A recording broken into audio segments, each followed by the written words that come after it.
So hello, so welcome to my vlog. So this video, I'm gonna show you my daily life, or let's say my morning routine. But today is a special day because it's Sunday, so one of my favorite days in a week.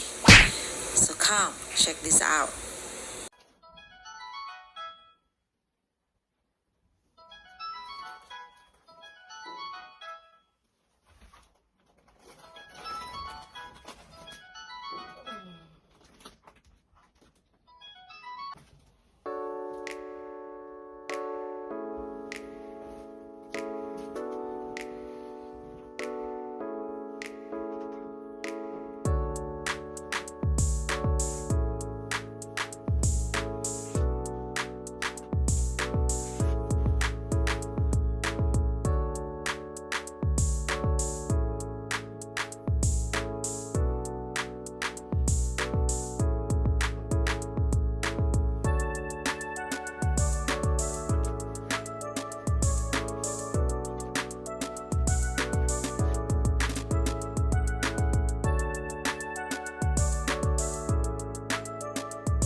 So karon kayo man ako sa ako ang time nga with God.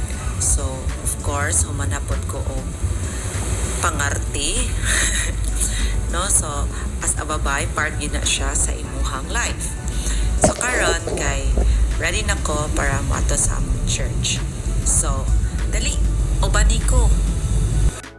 Amo tamong pakit-on sa amo ang sulod sa amo ang simbahan or diin asa mi magtapok og simba.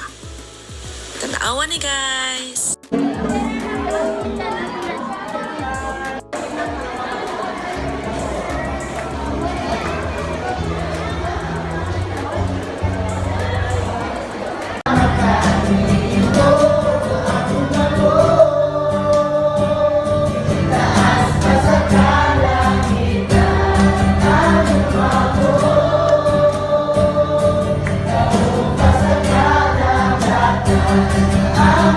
Aku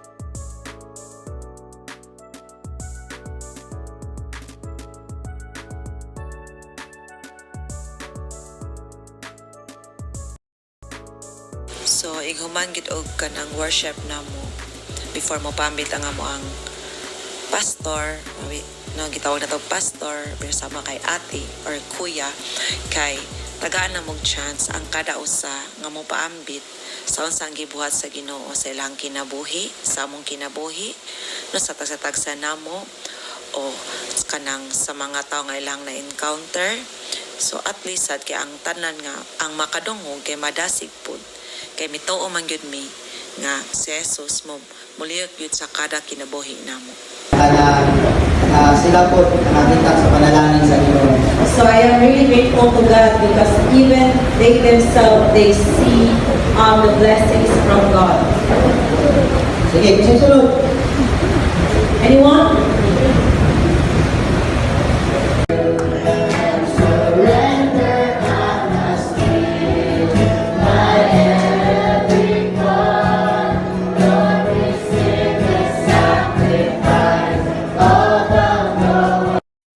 So as you can see, this picture taken after our Sunday worship or Sunday service.